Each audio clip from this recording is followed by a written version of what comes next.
IB3, I started rapping as an individual artist when I was 13. Mhm.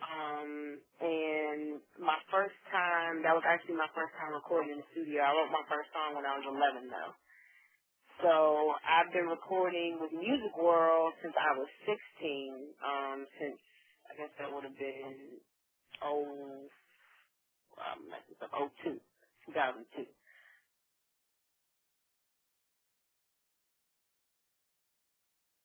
Yeah, well, when I'm talking to people, I say IB because I just feel like it's so, like, impersonal to be like, hey, I'm IB3. But, people just call me IB for short. But IB3, actually, IB, those are my initials.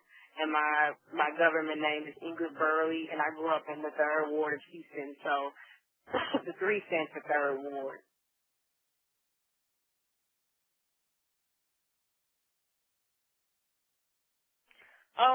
Well, I have a strong background in music in my family, more so musicians, and growing up when I was younger, of course, my mom, like most moms, put me in piano lessons, and I've always just been the tomboy of the bunch. My 2 best friends are both singers, and when we were younger, we had a little singing group, and I've always been able to hold a note, but it's never been. I don't have a pretty tone, so it was always like, okay, well, what else should I do? I can't dance or the lick, so rapping just kind of ended up being what I kind of fell into. Like, even to this day, I write R&B, I write country music, and I produce songs also, vocally for singers, but I don't sing. And so, as far as being an artist and what I'm most confident at, I found a niche in doing rap. At a very, very young age. Once I realized, like I said, okay, I love the music business. It's like an addiction.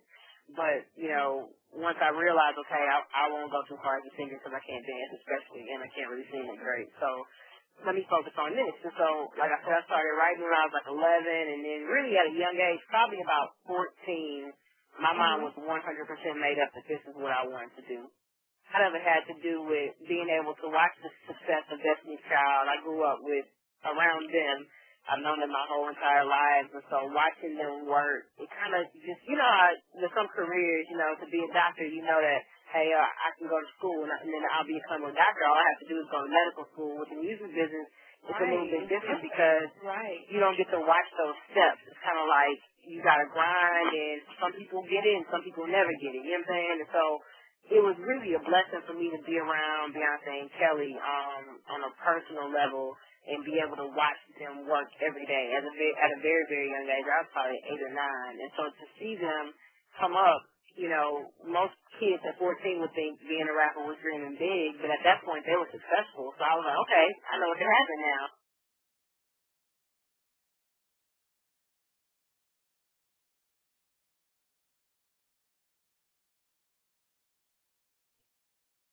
Well, I've always been around them on more of a family aspect, and so I've always respected their creative and professional space. Like, when I was around them, I admired them a lot, but I just really observed. I didn't talk that much. And I always knew I wanted to be under their umbrella. I used to play songs for Matthew, and he was kind of like a dad/uncle to me, and so it was really intimidating knowing how powerful he was and him to take me seriously. Like, he really looked at me like a kid, like just a kid that grew up around him more than an artist. Before I actually got on in Music World, before I got their attention, I really just focused on myself, and I focused on developing myself. I didn't ask them for anything because I knew that if I wanted to get the respect, down the line that I needed to be successful, I couldn't just ask for stuff. I had to really work for it. So once I perfected my craft to my best ability, and I got to the point where I was confident enough to show them, look, this is what I'm doing, this is what I'm trying to do. That's when I made the step to actually say, hey, Solange is like my sister. She's my best friend. Tell her my entire life. So even with her, I would never ask for her to do me any favors, but I did, just from being my friend. She heard my music one day and was like, hey, I want my dad to listen to this. And I was like, okay, cool.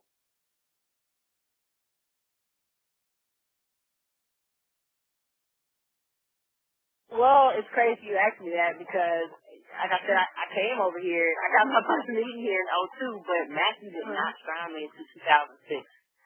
He didn't sign me until May 2006. And so still, it was a very tough thing. For the longest time, even after my first meeting, a lot of the staff within music world believed in me, and they were like, hey, she's dope. Like, but Matthew still had this block in his mind, like, she's like my daughter, you know, I just never saw her that way. I was really shy, and I never threw my music in their faces. And so, you know, once I got to be serious, he's kind of like, how do I really know she's serious? You know, later on, he came to realize that I was respecting him, from a personal standpoint, you know, not trying to take advantage of the situation, you know, like most people would.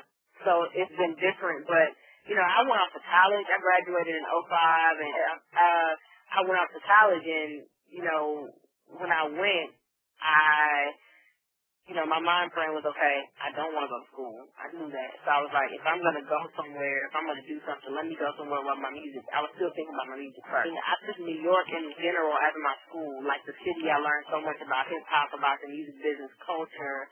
I got to watch one of the greatest, you know, recording artists record every day. Then I was in there more so like a little sister just hanging out, you know what I'm saying? But at the same time, I just observed, like, okay, this is how she does this and this and this, okay, so when I got to go to my sessions, I just applied those same things to myself, you know, and I kind of just took it how I got it, you know, so when I came back from school after my first semester of college, in '05, Matthew saw me perform. I had a band put together in Houston while I was in Houston. And so I got some of the staff to just help me. The staff has always been in my corner. So I came home and I performed with this band, and he was like, wow, hip-hop rap in a band. I'm like, okay. And at that point, someone else actually told him, and I don't even know if he knows I know this, but someone told him, like, yo, if you don't sign her, somebody will. And she's been under your nose for 4 years right now. She's hot. She's in New York. If you don't sign her, somebody else is going to get her. And he was like, you know, I still don't get it, but everybody keeps telling me the same thing, so I'm going to go ahead and sign her.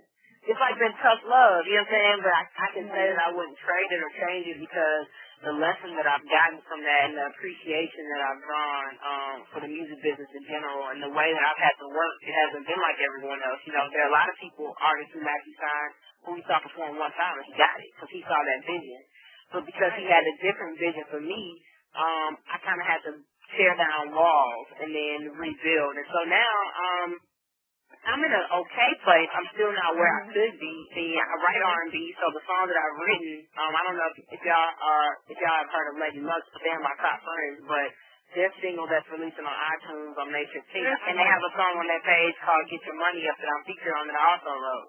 And so I've written 10 songs for that album, and really I got more recognition writing for them than I did off my own project.